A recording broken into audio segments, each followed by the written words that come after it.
Un rapport parlementaire critique la politique française envers l'Afrique. Ce mercredi 8 novembre, un rapport d'information parlementaire sur les relations entre la France et l'Afrique a été présenté à l'Assemblée nationale. Les deux rapporteurs, le député MoDem Bruno Fuchs et sa collègue LR Michèle Tabarot, ont exprimé des critiques concernant la stratégie mise en place au cours des dernières décennies, ainsi que la méthode d'Emmanuel Macron. Ils ont formulé plusieurs recommandations visant à améliorer cette relation.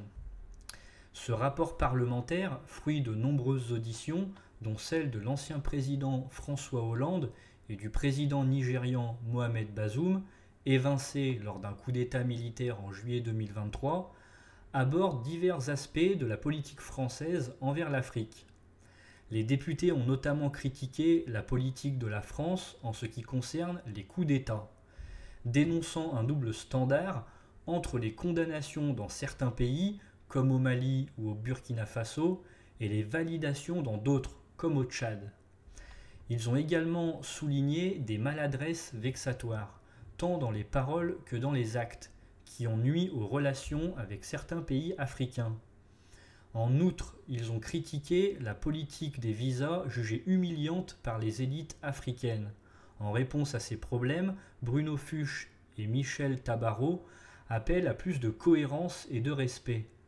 Ils ont proposé la création d'un visa spécifique pour les pays d'Afrique francophone, le renforcement du corps diplomatique pour qu'il soit plus ouvert aux Français afrodescendants, la transformation de l'Agence française de développement en France, partenariat, et une remise de la politique africaine de la France au cœur du débat parlementaire.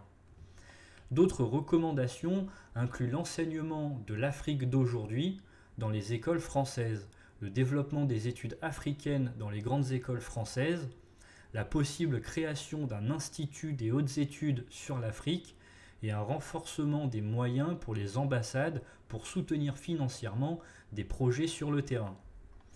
Enfin, les députés regrettent un manque de communication positive sur les actions de la France en Afrique malgré l'augmentation des moyens alloués.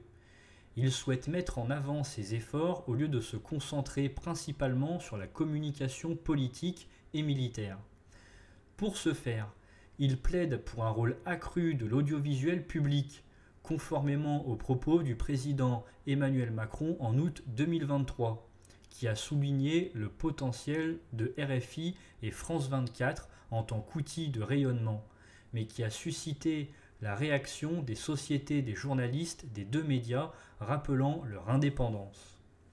Merci à tous et à toutes d'avoir suivi cette vidéo. N'hésitez pas à partager, liker, commenter, à vous abonner à la chaîne YouTube si vous appréciez les vidéos, à activer la cloche des notifications pour être au courant de chaque nouvelle info.